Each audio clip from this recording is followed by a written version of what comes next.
Hello friends, இன்னைக்கு நம்ம Christmas special rich plum cake recipe தான் நம்ம வீடியோவில் பார்க்க போகிறோம்.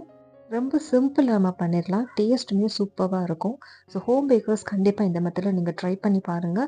உங்களுக்கு நிறைய ஆர்டர்ஸுமே கிடைக்கும். இந்த ரெசிபி 2-in-1 ரெசிபின்னே சொல்லலாம். ஏன் பார்த்தீங்கன்னா ஸ்க்ராட்ச்லேயே எப்படி பண்ணலாம் அப்படிங்கிறது கொடுத்துருக்குறேன். அது கூடவே ப்ரீமிக்ஸாகவும் நம்ம ரெடி பண்ணி ஏர்லியராக நம்ம ரெடி பண்ணி வச்சுக்கலாம். ஸோ வீடியோவை எண்டு வரைக்கும் ஸ்கிப் பண்ணாமல் பாருங்கள் ஃப்ரெண்ட்ஸ். நிறைய டிப்ஸுமே இன் பிட்வீன் நான் ஷேர் பண்ணியிருக்கிறேன். உங்களுக்கு இந்த வீடியோ பிடிச்சிருந்தா ப்ளீஸ் லைக் பண்ணி உங்கள் சப்போர்ட் எனக்கு கொடுங்க. கமெண்ட் செக்ஷனில் ஹைப் ஆப்ஷன் இருந்துச்சுன்னா ப்ளீஸ் ஹைப் பண்ணி இந்த வீடியோவை பாருங்கள். ரொம்ப ஹெல்ப்ஃபுல்லாக இருக்கும். சரி, இப்போ வாங்க நம்ம ரெசிபிக்குள்ளே போகலாம். இப்போ நம்ம ஸ்டெப் 1 பார்த்தீங்கன்னா நம்ம ட்ரை ஃப்ரூட்ஸ் எல்லாம் சோக் பண்ணிக்கலாம். அதுக்கு நான் ஒரு பவுலில் பிளாக் ரைசன்ஸ் பார்த்தீங்கன்னா 20 கிராம்ஸ் எடுத்திருந்தேன். ரைசன்ஸ் 10 கிராம்ஸ், பாதாம் 10 கிராம்ஸ் எடுத்திருந்தேன். கேஷ்யூ நட்ஸ் பார்த்தீங்கன்னா 15 grams, cherries 20 grams, tutti frutti 25 grams, candid fruits அப்படின்னு கிடைக்குது நமக்கு. அது வந்து 20 கிராம்ஸ் அளவுக்கு எடுத்திருந்தேன். இது வந்து நம்ம ஃப்ரூட்ஸ் எல்லாம் ட்ரைட் பண்ணி நம்ம கொடுப்பாங்க. ஸோ ட்ரைடு ஃப்ரூட்ஸ், இது கேண்டிட் ஃப்ரூட்ஸ் அப்படின்னு சொல்லுவோம். இது கூட நீங்கள் டேட்ஸ் கூட சேர்த்துக்கலாம், கிரான்பெரிஸ், அப்புறம் சீட்ஸ் எல்லாம், மெலன் சீட்ஸ், அது மாதிரி எல்லாமே அதுவுமே நீங்கள் ஆட் பண்ணிக்கலாம். உங்கள் விருப்பம் தான். இப்போ இது எல்லாமே நான் பவுலுக்கு ட்ரான்ஸ்ஃபர் பண்ணிக்கிறேன். ஆக்சுவலாக பார்த்தீங்கன்னா இது வந்து ஆல்கஹால் ஆட் பண்ணி தான் பண்ணுவோம். நம்ம இது ஆல்கஹால் எதுவும் சேர்க்காததுனால ஆரஞ்ச் ஜூஸ் ஆட் பண்ணி நம்ம சோக் பண்ணிக்க போகிறோம். ஸோ இது வந்து ஃப்ரெஷ் ஆரஞ்ச் ஜூஸ் நீங்கள் எப்பயுமே ஆட் பண்ணாதீங்க. உங்களுக்கு வந்து டேஸ்ட் அந்த அளவுக்கு நல்லா இருக்காது. இதே மாதிரி பேக்டு ஆரஞ்ச் ஜூஸ் யூஸ் பண்ணிங்க. ரெட்ரா பேக்லேயும் கிடைக்கும், நீங்கள் அதை யூஸ் பண்ணிக்கலாம். இதை வந்து நான் 3/4 ஆட் பண்ணிக்க போகிறேன். ஃபுல்லுமே நான் ஆட் பண்ணலை. ஸோ இந்த அளவுக்கு நான் சோக் பண்ணி வச்சுக்க போகிறேன். நீங்கள் இதே மாதிரி 1 or 2 days முன்னாடியே நீங்கள் சோக் பண்ணிங்கன்னா டேஸ்ட் இன்னுமே நல்லாயிருக்கும். 1 week கூட நீங்கள் சோக் பண்ணி வச்சுக்கலாம். ஃப்ரிட்ஜில் ஸ்டோர் பண்ணிடுங்க. சப்போஸ் உங்களுக்கு சோக் பண்ணுறதுக்கு டைம் இல்லை, இன்ஸ்டண்ட்டாக ஆர்டர் வந்திருக்கு அப்படின்னு இருந்துச்சுன்னா நீங்கள் என்ன பண்ணலாம், இதை வந்து பேனில் ட்ரான்ஸ்ஃபர் பண்ணிவிட்டு நல்லா பாயில் பண்ணிக்கலாம். ஒரு 10 to 15 minutes சிம்மில் வச்சு. அதோட எஃபெக்ட் வந்து எக்ஸாக்ட் இதே மாதிரி தான் இருக்கும். சோக் பண்ண எஃபெக்ட் கிடச்சிரும். இப்போ நம்ம வந்து கேரமல் ரெடி பண்ணிக்கலாம். நமக்கு வந்து ப்ளம் கேக் பார்த்தீங்கன்னா கலர் கொஞ்சம் டார்க்காக இருக்கும். அதுக்கு மொலாசஸ் ஆட் பண்ணுவாங்க. பட் நமக்கு வந்து அதுக்கு ஈஸியாக அவைலபிளாக இருக்காது. ஸோ அதனால நம்ம இந்த கேரமல் ரெடி பண்ணிக்கலாம். இதுக்கு ஒரு பேனில் 90 கிராம்ஸ் அளவுக்கு சுகர் எடுத்துருக்கிறேன். 1/2 கப் அளவுக்கு வரும். இதை நல்லா ஸ்ப்ரெட் பண்ணி கொடுத்துக்கலாம் இதே மாதிரி.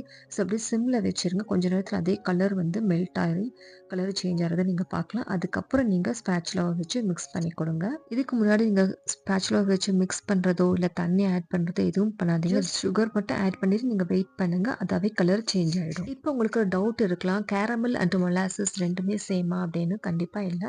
பட் ரெண்டுமே ரிலேட்டட் தான். மொலாசஸ் அப்படிங்கிறது சுகர் ரிஃபைனிங்கோட பை ப்ராடக்ட் தான். பட் வந்து கேரமல் அப்படிங்கிறது சுகர் நம்ம மெல்ட் பண்ணி அதை கேரமலைஸ் பண்ணுறோம். ஸோ இதுதான் டிஃப்ரென்ஸ்.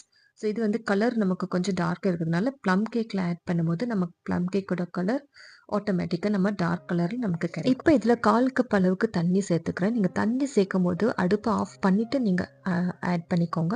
அதுக்கப்புறம் மிக்ஸ் பண்ணி கொடுத்துட்டு அதுக்கப்புறம் நீங்கள் ஆன் பண்ணிக்கலாம். இல்லைன்னா இது வந்து ரொம்ப ஹாட்டாக இருக்கும். ஸோ கொஞ்சம் பார்த்து நீங்கள் பண்ணணும் இந்த ப்ராசஸை. இப்போ நீங்கள் ஸ்டவ் ஆன் பண்ணிவிட்டு நீங்கள் மிக்ஸ் பண்ணும்போது நீங்கள் பார்த்தீங்கன்னா எல்லாமே ஒன்று சேர்ந்த மாதிரி இருக்கும். பட் கொஞ்சம் நேரத்தில் எல்லாமே டிசால்வ் ஆகி நல்ல ஃப்ளோயிங் கன்சிஸ்டன்சி கிடைச்சிடும். அந்த ஸ்டேஜில் நீங்கள் 1/2 டீஸ்பூன் அளவுக்கு லெமன் ஜூஸ் சேர்த்துக்கோங்க, கிறிஸ்டல் ஆகாமல் இருக்கிறதுக்காக.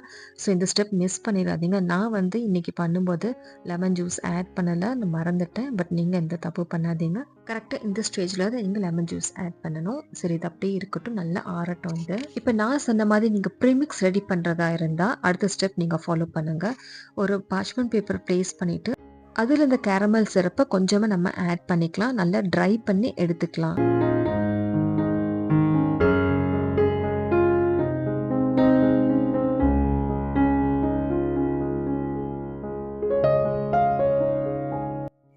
இப்போ இந்த கேரமல் சிரப் நல்லா ஆறட்டும், தனியாக வச்சிடலாம். இப்போ அடுத்த ஸ்டெப் பார்த்தீங்கன்னா நமக்கு ப்ளம் கேக்கு தேவையான ஸ்பைசஸ் ரெடி பண்ணிக்கலாம். அதுக்கு ஒரு மிக்சர் ஜாரில் 2 ஏலக்காய் சேர்த்துக்க போகிறேன். ஒரு 4-5 கிராம்பு அதையுமே ஆட் பண்ணிவிட்டு பட்டை பவுடர் இருந்துச்சுன்னா நீங்கள் ஆட் பண்ணிக்கோங்க. நான் வந்து 4-5 பட்டையுமே சேர்த்து நல்லா மிக்சியில் பவுட்ரு பண்ணிக்க போகிறேன். இதில் நான் கொஞ்சமாக நட்மெக் பவுடர்னு சேர்த்துக்க போகிறேன். அதாவது ஜாதிக்காய் இருக்குல்ல, அதை கொஞ்சம் துருவி நான் ஆல்ரெடி வச்சுருக்கிறேன் பவுட்ரு பண்ணி. ஸோ அதையுமே நம்ம ஆட் பண்ணிக்கணும். கொஞ்சமாக சர்க்கரை சேர்த்து நம்ம பவுட்ரு பண்ணிக்கலாம். இல்லைன்னா நல்லா பவுட்ரு ஆகாது, அதுக்காக சுகர் சேர்த்துருக்குறோம். நம்ம ஸ்பைஸ் பவுடர் ரெடியாகி கிடச்சிருக்கு. இது கூடவே நான் நட்மெக் பவுடரையும் ஆட் பண்ணிக்கிறேன். இது ஆல்ரெடி நான் துருவி வச்சுருக்கேன். ஸோ எல்லாமே நம்ம ஸ்பைஸ் பவுட்ரு நமக்கு வந்து ரெடியாகி கிடச்சிருக்கு. இதில் முக்கியமாக பார்த்திங்கன்னா ஜிஞ்சர் பவுடர் நம்ம ஆட் பண்ணணும். என்கிட்ட ஜிஞ்சர் பவுடர் இல்லை, நான் ஸ்கிப் பண்ணிவிட்டேன். பட் இருந்தால் கண்டிப்பாக நீங்கள் ஆட் பண்ணிக்கோங்க. இப்போ நெக்ஸ்ட் ஸ்டெப்பு பார்த்தீங்கன்னா ட்ரை இன்க்ரீடியன்ஸ் எல்லாம் ரெடி பண்ணிக்கலாம். இதுக்கு வந்து 1 கப் அளவுக்கு, அதாவது 110 கிராம்ஸ் அளவுக்கு நான் மைதா எடுத்திருந்தேன். சுகர் பார்த்தீங்கன்னா 1/4 கப், அதாவது 1/4 கப் அளவுக்கு 55 கிராம்ஸ் வரும். ஸோ அந்த அளவுக்கு நம்ம டைரக்ட் சுகராகவே நான் ஆட் பண்ணிட்டேன். ஏன்னா ஃபைனலாக எல்லா இன்க்ரீடியன்ஸுமே நம்ம மிக்ஸி ஜாரில் கிரைண்ட் பண்ணிக்க போகிறோம். இப்போ இது கூடவே நான் 1 டீஸ்பூன் அளவுக்கு பேக்கிங் பவுடர் ஆட் பண்ணிக்க போகிறேன். 1/2 டீஸ்பூன் அளவுக்கு பேக்கிங் சோடா ஆட் பண்ணிக்க போகிறேன். இப்போ ப்ளம் கேக்கோட டெக்ஸ்சர் நல்லா வரணுங்கிறதுக்காக நான் 1 டீஸ்பூன் அளவுக்கு கார்ன்ஃப்ளவர் சேர்த்துக்கிறேன். 2 டீஸ்பூன் அளவுக்கு கோகோ பவுடர் ஆட் பண்ணியிருக்கிறேன், டார்க் கோகோ பவுடர். இந்த டார்க் கோகோ பவுடருமே நம்ம ப்ளம் கேக்கோட கலர் டார்க் ப்ரௌனாக வரதுக்கு ரொம்பவே ஹெல்ப்ஃபுல்லாக இருக்கும். இது கூடவே நம்ம ரெடி பண்ணி வச்சுருக்கிற ஸ்பைஸ் பவுடருமே இது கூட ஆட் பண்ணிக்கலாம். ஒரு 1/2 டீஸ்பூன் அளவுக்கு நான் ஆட் பண்ணிக்கிறேன். உங்கள் ஃப்ளேவர் ரொம்ப அதிகமாக உங்களுக்கு பிடிக்கும் அப்படின்னா கூட 1/2 டீஸ்பூன் கூட நீங்கள் சேர்த்துக்கலாம். இப்போ இது நல்ல ஒரு தடவை மிக்ஸ் பண்ணி கொடுத்துட்டு மிக்சர் ஜாருக்கு நம்ம சேஞ்ச் பண்ணிக்கலாம். இதில் இன்னும் முக்கியமான ஒரு இன்க்ரீடியன்ட் பார்த்தீங்கன்னா மில்க் பவுடர் நான் ஆட் பண்ணியிருந்தேன். பட் வீடியோவில் வந்து அது ஸ்கிப் ஆயிருச்சு. ஸோ 2 டேபிள் ஸ்பூன் அளவுக்கு, அதாவது 10 கிராம்ஸ் அளவுக்கு வரும் மில்க் பவுடர் நீங்கள் ஆட் பண்ணிக்கோங்க. இப்போ இது நல்லா நம்ம மிக்ஸி ஜாரில் கிரைண்ட் பண்ணி எடுத்துக்கலாம். இப்போ நம்ம வீட்டிலே சிம்பிளாக homemade plum cake premix ready பண்ணியாச்சு. இப்போ நீங்கள் கடையில் ப்ரீமிக்ஸ் பவுடர் வாங்கினீங்கன்னா 1 கேஜி உங்களுக்கு 300 ருபீஸ் எபோவ் தான் கிடைக்கும். அதை விட கம்மியாக உங்களுக்கு ப்ரீமிக்ஸ் கிடைக்காது. ஸோ இந்த அளவுக்கு சிம்பிளாக நம்ம வீட்லேயே ரெடி பண்ணிக்கலாம். இப்போ வாங்க உங்களுக்கு வெயிட் பண்ணி காட்டுறேன். நமக்கு இன்றைக்கி பண்ண ப்ரிப்ரேஷன் படி நமக்கு கிடைச்சது 188 கிராம்ஸ் அளவுக்கு கிடைச்சது. ஸோ டோட்டல் பார்த்தீங்கன்னா 200 கிராம்ஸ் அரௌண்ட் நமக்கு கிடைச்சது. ஏன் பார்த்தீங்கன்னா நம்ம இந்த ஸ்டேஜ்க்கு அப்புறம் தான் நான் இதில் வந்து மில்க் பவுடர் ஆட் பண்ணியிருந்தேன். அதோட 10 கிராம்ஸ் நீங்கள் ஆட் பண்ணிங்கன்னா அரௌண்ட் 200 கிராம்ஸ் வந்து நமக்கு ப்ரீமிக்ஸ் பவுடர் கிடைச்சிருக்கு. சாரி ஃப்ரெண்ட்ஸ், இது கூட பார்த்தீங்கன்னா நமக்கு வந்து இதை கேரமலையும் நம்ம சேர்த்து நம்ம மிக்ஸ் பண்ணணும். அதுவே நான் மறந்துட்டேன். ஸோ இந்த ஸ்டேஜில் நான் உங்களுக்கு கிரைண்ட் பண்ணி காட்டுறேன். ஸோ இதுவுமே நான் ஆட் பண்ணிவிட்டு அதுக்கப்புறம் இது கூட சேர்த்துட்டேன். இது வந்து நல்ல ஒரு கலர் கொடுக்கும் நமக்கு வந்து ப்ரீமிக்ஸ்க்கு. ஸோ அதுக்காக தான் இந்த ப்ராசஸ் நான் வந்து உங்கள்கிட்ட சொன்னேன். நீங்கள் ப்ரீமிக்ஸ் பண்ணுறதா இருந்தால் இந்த ஸ்டெப் நீங்கள் ஃபாலோ பண்ணிக்கலாம். இல்லைன்னா நீங்கள் டேரெக்டாக பண்ணுறதா இருந்தால் நீங்கள் பண்ண வேண்டிய அவசியம் கிடையாது. இது கூட 1/4 டீஸ்பூன் சிட்ரிக் ஆசிட் நீங்கள் ஆட் பண்ணிக்கோங்க. ஸோ இதுவுமே நான் மிக்ஸ் பண்ணி ரெடி பண்ணிவிட்டேன். இப்போ நம்ம homemade plum cake premix ready ஆயிடுச்சு. இதோட செல்ஃப் லைஃப் அப்படின்னு பார்த்தீங்கன்னா நீங்கள் 1லேருந்து 2 மாதம் வரைக்கும் நீங்கள் ஃப்ரிட்ஜில் ஸ்டோர் பண்ணி வச்சுக்கலாம். ஏர்டைட் கண்டெய்னரில் நீங்கள் ஸ்டோர் பண்ணி வச்சுக்கோங்க. நீங்கள் ப்ரீமிக்ஸ் பவுடரை யூஸ் பண்ணுறதா இருந்தால் மட்டும் சிட்ரிக் ஆசிட் ஆட் பண்ணிக்கோங்க. இல்லைன்னா நீங்கள் ஸ்கிப் பண்ணிக்கலாம். இந்த ப்ரீமிக்ஸ் பவுடர்லேயே நீங்கள் கொஞ்சமாக ட்ரை ஃப்ரூட்ஸ் ஆட் பண்ணிக்கலாம். நீங்கள் ட்ரை ஃப்ரூட்ஸ் ஆட் பண்ணுறதுக்கு முன்னாடி நல்லா ரோஸ்ட் பண்ணிவிட்டு அதுக்கப்புறம் ஆட் பண்ணுங்கள். டூட்டி ஃப்ரூட்டி எல்லாமே இதில் ஆட் பண்ணி நீங்கள் ரெடியாக வச்சிடலாம். ஸோ இந்த ப்ரீமிக்ஸ் வந்து உங்களுக்கு ரொம்பவே ஹெல்ப்ஃபுல்லாக இருக்கும் ஃப்ரெண்ட்ஸ், ஹேண்டியாக இருக்கும். கண்டிப்பாக இந்த மெத்தட் நீங்கள் ட்ரை பண்ணி பாருங்கள். உங்களுக்கு ஒரு ஐடியா கொடுக்கணும் அப்படின்றதுக்காக தான் நான் ப்ரீமிக்ஸ் மெத்தடையுமே நான் உங்களுக்கு காட்டியிருக்கிறேன். ஸோ இதை வச்சு நம்ம இப்போ இன்ஸ்டண்ட்டாகவும் நம்ம ப்ளம் கேக் ரெடி பண்ணிக்கலாம். இப்போ நெக்ஸ்ட் ஸ்டெப் பார்த்தீங்கன்னா நம்ம வெட் இன்க்ரீடியன்ஸ் எல்லாம் ஓவனாக சேர்த்துக்கலாம். இப்போ நம்ம ரெடி பண்ணி வச்சுருக்க கேரமல் சிரப் ஒரு பவுலுக்கு ஷிஃப்ட் பண்ணிக்கலாம். இது கூட வேணா 1/2 கப் அளவுக்கு நான் பால் சேர்த்துக்கிறேன். இப்போ இந்த ரெண்டையுமே நல்லா மிக்ஸ் பண்ணிக்கலாம். நான் சொன்ன மாதிரி கேரமல் சிரப் பண்ண லெமன் ஜூஸ் ஆட் பண்ணாதனால எனக்கு கிறிஸ்டலைசேஷன் ஆகிருக்கு. ஸோ இதுக்காக லெமன் ஜூஸ் உங்களை ஆட் பண்ண சொல்கிறேன். இப்போ இது கூடவே ஃப்ளேவருக்காக கொஞ்சமாக வெனிலா எசன்ஸ் ஆட் பண்ணிக்கிறேன். இது வந்து உங்களோட சாய்ஸ் தான், வேணாலும் ஸ்கிப் பண்ணிக்கலாம். இது கூடவே 3 டேபிள் ஸ்பூன் அளவுக்கு ஆயில் ஆட் பண்ணிக்கிறேன். இது வந்து எந்த ஸ்மெல்லும் இல்லாத ஆயிலாக பார்த்து யூஸ் பண்ணிக்கோங்க. ஃப்ரெண்ட்ஸ், நீங்கள் வீடியோவை இன்னும் லைக் பண்ணாமல் பார்க்குறீங்கன்னா ப்ளீஸ் லைக் பண்ணி பாருங்கள். இப்போ இது கூட நம்ம ரெடி பண்ணி வச்சுருந்த ட்ரை இன்க்ரீடியன்ஸ் எல்லாமே ஆட் பண்ணிக்கலாம். நல்லா சலிச்சு இது கூட சேர்த்துக்கலாம். நம்ம ரெடி பண்ண ப்ரீமிக்ஸ் பவுடர் பார்த்தீங்கன்னா எனக்கு 1.25 கப் அளவுக்கு கிடைச்சது, கப் அளவில். இப்போ நல்லா சலிச்சதுக்கப்புறம் கீழே அந்த ரெசிடியூலாம் நீங்கள் தூக்கி போட்டுறாதீங்க. நம்ம டீ போடும்போது இதை யூஸ் பண்ணிக்கலாம். இப்போ இது நல்லா நம்ம மிக்ஸ் பண்ணிக்கலாம் ஸ்பேச்சுலாவை வச்சு. நம்ம சேர்த்துருக்கிற கேரமல் சிரப் அப்புறம் கோகோ பவுடர்லாம் சேர்த்து நமக்கு வந்து டார்க்கான பேட்டர் கிடச்சிருக்கு. இப்போ நம்ம சோக் பண்ணுறதுக்காக வச்சுருந்த ட்ரை ஃப்ரூட்ஸுமே இது கூட ஆட் பண்ணிக்கலாம்.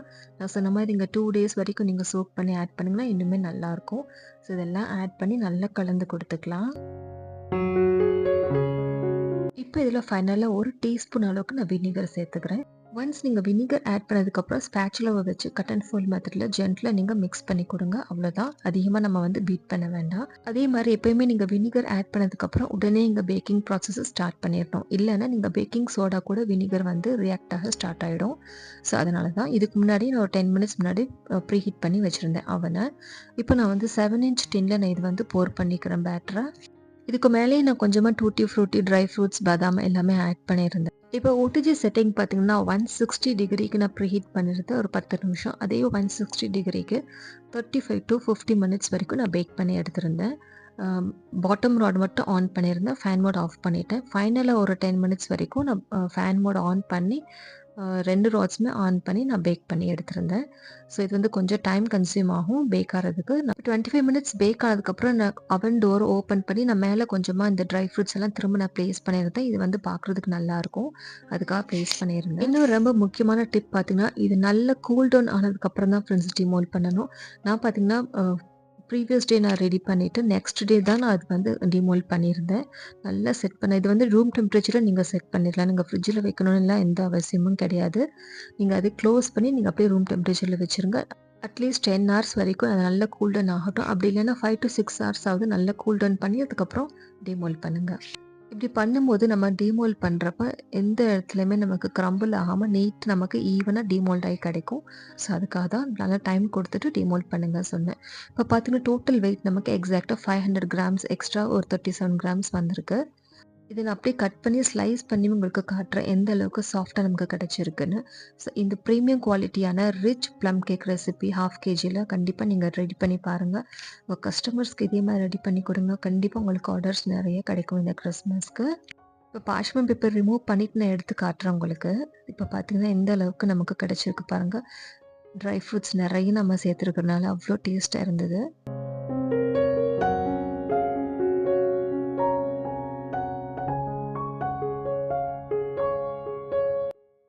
இப்போ இதுலேருந்து ஒரு ஸ்லைஸ் எடுத்துமே உங்களுக்கு பக்கத்தில் காட்டுறேன். எந்த அளவுக்கு நமக்கு சாஃப்டாக கிடச்சிருக்குன்னு உங்களுக்கு நல்லா தெரியும். ஸோ கண்டிப்பாக இந்த ரெசிபி நீங்கள் ட்ரை பண்ணி பாருங்கள் ஃப்ரெண்ட்ஸ். இப்போ நீங்கள் இதே மாதிரி ப்ரீமிக்ஸ் ரெடி பண்ணி வச்சுருந்தீங்கன்னா உங்களுக்கு எப்போ ப்ளம் கேக் சாப்பிடுமோ நீங்கள் கேரமல் சிரப்புமே நீங்கள் ரெடி பண்ணி ஃப்ரிட்ஜில் வச்சுக்கலாம். வெட்டிங் நிட்ஸ் மட்டும் நீங்கள் ஆட் பண்ணி இதே மாதிரி சிம்பிளாக நீங்கள் ரெடி பண்ணிக்கலாம். ஸோ அதுக்கு அதான் 2 மெத்தடுமே நான் உங்களுக்கு எக்ஸ்பிளைன் பண்ணியிருக்கிறேன் ஃப்ரெண்ட்ஸ். இப்போ இன்ஸ்டண்ட்டாக பண்ணும்போது நம்மளுக்கு எப்படி ட்ரை ஃப்ரூட்ஸ் எல்லாம் சோக் பண்ணணுமே என்ன பண்ணலாம் அப்படின்னு பார்த்தீங்கன்னா, நம்ம கேரமல் சிரப் ரெடி பண்ணுறோம் இல்லையா, அதுலேயே நீங்கள் ட்ரை ஃப்ரூட்ஸ் இந்த நட்ஸ் எல்லாமே சேர்த்து நல்லா நீங்கள் பாயில் பண்ணி நீங்கள் ஆல்ரெடி வச்சுட்டிங்கன்னா நீங்கள் ஃப்ரிட்ஜில் ஸ்டோர் பண்ணி வச்சுக்கலாம் 1 மந்த் வரைக்கும். நல்ல ஏர்டைட் கண்டெய்னரில் நீங்கள் ஸ்டோர் பண்ணி வச்சுக்கலாம். ஸோ இப்போ ப்ரீமிக்ஸ் பவுடரும் ரெடியாக இருக்குது, நம்ம நட்ஸுமே ரெடியாக இருக்குது. ஸோ டக்குன்னு நீங்கள் வெட் இன்க்ரீடியன்ட்ஸ் அதாவது பால், வெனிலா எசன்ஸ், எண்ணெய் மட்டும் சேர்த்து நீங்கள் மிக்ஸ் பண்ணி நீங்கள் ப்ளம் கேக் வந்து டக்குன்னு நீங்கள் ரெடி பண்ணிக்கலாம். இப்போ ஃபைனலாக காஸ்டிங் அண்ட் ப்ரைஸிங் ஒருத்தட்ட பார்த்துக்கலாம். நான் கொடுக்குறது approximate cost and selling price தான். இன்றைக்கி நம்ம யூஸ் பண்ண இன்க்ரீடியன்ஸ் எல்லாம் லிஸ்ட் அவுட் பண்ணி கொடுத்துருக்குறேன். அது கூடவே அதுக்குண்டான காஸ்ட்டையுமே நான் சைடில் கொடுத்துருக்குறேன். ஸோ டோட்டலில் பார்த்தீங்கன்னா 303 அளவுக்கு நமக்கு காஸ்ட் ஆகிருக்கு. ஃபார் ரவுண்ட் அபவுட் பண்ணோம்னா 300 ருபீஸ் நமக்கு காஸ்ட் ஆகிருக்கு. இதோட அப்ராக்சிமேட் செல்லிங் ப்ரைஸ் 1/2 kgக்கு பார்த்தீங்கன்னா 550 to 750 வரைக்கும் நீங்கள் ப்ரைஸ் ஃபிக்ஸ் பண்ணிக்கலாம். ப்ரீமியம் குவாலிட்டியில் நம்ம rich eggless plum cake ready பண்ணியிருக்கோம். ஸோ இந்த ப்ரைஸ் வந்து ஒர்த்து தான். ஐ ஹோப் இந்த வீடியோ உங்களுக்கு யூஸ்ஃபுல் இருந்திருக்கும் நம்புறேன் ஃப்ரெண்ட்ஸ். ப்ளீஸ் லைக் பண்ணி உங்கள் சப்போர்ட் கொடுங்க. சப்ஸ்கிரைப் பண்ணி வச்சுக்கோங்க. தேங்க்ஸ் ஃபார் வாட்சிங்.